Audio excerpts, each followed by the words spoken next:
One plays a scientist on TV, the other plays the Prime Minister.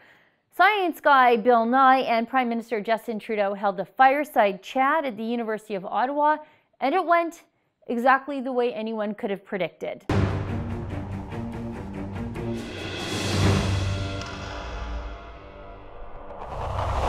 Bill Nye, TV's science guy, sat down with the Prime Minister for an armchair discussion designed, I don't know, apparently to highlight the Liberals' budget investments in Canadian innovation. The whole thing went down at the University of Ottawa. It was over an hour of two people pretending to know what they're talking about and trying to sound smart, while the other nodded mindlessly as the other one pulled arguments and points just out of thin air. It was like the blind leading the blind, but they were just sort of going off a cliff. Now, according to Bill Nye's biography on speaking.com, it can cost anywhere from $50,000 to $75,000 US to have him fly up on a jet from California to lecture us about climate change and say ridiculous things about Canadian oil and gas. It's good work if you can get it, I suppose. Although this time, the Prime Minister's office confirms that Nye came pro bono. He must just love lecturing us so much that he'll do it for free. I guess it's good to have passions. It's a sweet gig, especially if you aren't even a scientist. And Nye isn't. He wears a costume of a bow tie and a lab jacket to give himself the appearance of credibility. Actually, Nye started his science guy shtick as part of a stand-up comedy routine in the 80s. Nye is a performer. Nye has a mechanical engineering degree, not even a master's, from Cornell University. It's an accomplishment for sure, but it doesn't really make him a scientist now, does it? I'm not saying Nye's not entitled to his activism or his opinions, but I don't think it's fair for him to be, masquerading as an expert when he isn't. It's completely dishonest. You know who is more of a qualified Hollywood scientist than Bill Nye the Science Guy? Action star Dolph Lundgren, who has a master's degree in chemical engineering from the University of Sydney and was the recipient of a Fulbright scholarship at MIT. Anyway, I watched the entire live stream of Bill Nye's fireside chat with Prime Minister Justin Trudeau, and I thought I would bring you 3 of the more ridiculous moments of Bill Nye the Science Guy's time at the University of Ottawa with the Prime Minister. Let me start with the very first one that really sort of grinds my gears as an Albertan. Trust me, it's not the last one. Just watch this and pay close attention to what Nye calls Fort McMurray and what he thinks the name of the highly contentious trans-provincial pipeline from Edmonton through British Columbia is. Here. I've gotten a lot of messages from my colleagues in the environmental community, and I've been to Fort McMurray, Alberta. It really is an amazing place in the most troubling way. But this pipeline, Kinder Morgan, if you don't mind, tell my colleagues in the States, tell us about the Kinder Morgan pipeline. Fort McMurray is troubling? No, Fort McMurray is the underappreciated economic engine of this entire great country. It's full of wonderful, innovative, hardy people and beautiful scenery. The only thing that really troubles me about Fort McMurray are the lies told about it. And Trudeau, he sat there. He didn't correct Nye when he slandered Fort McMurray. He just sort of nodded right along with him.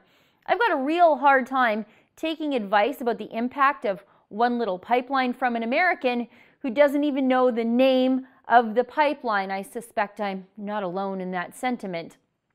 Okay, here's the second dumbest thing that happened during the Bill Nye fireside chat. Here, just watch. When did we discover that we were fans of science?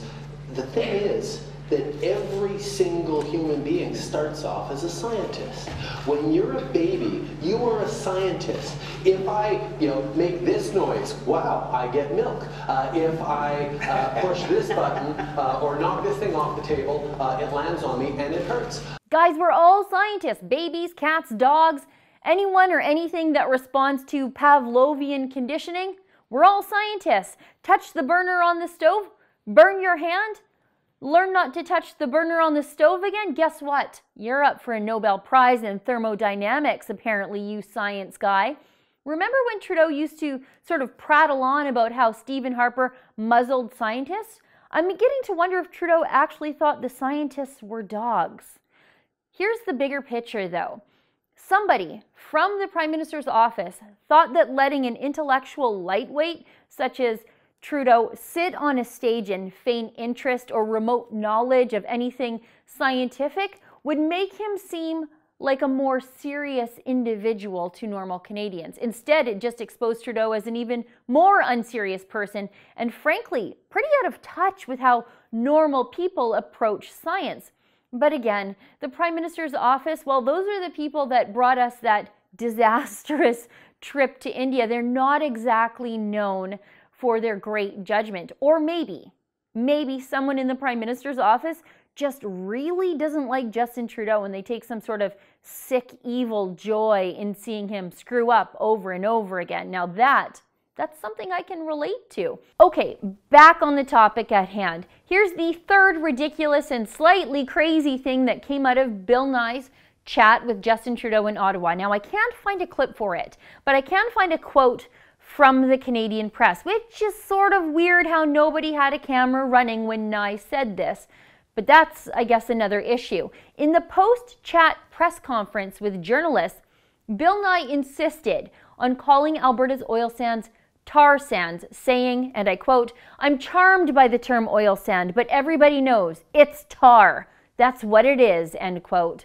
No, science guy, it's actually called bitumen, colloquially known around these parts and of course in the industry as oil sands. Most tar is produced from coal as a byproduct of coke production, but it can also be made from petroleum products, peat, or even wood. But environmentalists frequently use the pejorative tar sands to make the oil sands seem dirty and yucky and gross. What is in the ground and leaching into the river in Fort McMurray is certainly not tar, and saying it isn't very sciencey at all. But maybe that's because Bill Nye just can't say the word bitumen, and I actually do have a clip for that. Just watch this clip from the agenda with Steve Paikin and try to ignore the baseless assertions from Bill Nye about some sort of environmental destruction and wasteland happening in Alberta. The word at the end that he's trying to say is bitumen. Just watch. About a third of the forest been destroyed in Alberta for the sake of getting this bitumen out.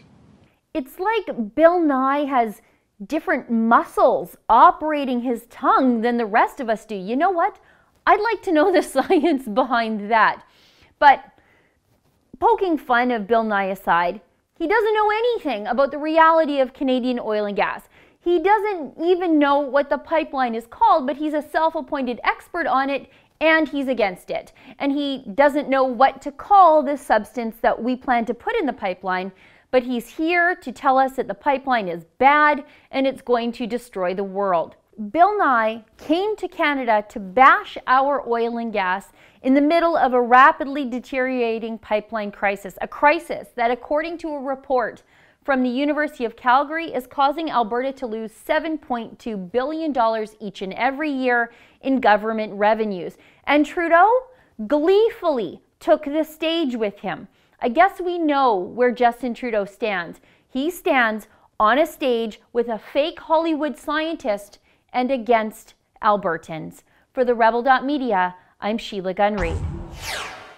Albertans deserve strong, effective, moral representation in Ottawa, and that's why I want former Liberal MP Darshan Kang to fire himself now that he's been found to have sexually harassed a female subordinate. To sign my petition asking him to quit, go to firekang.com.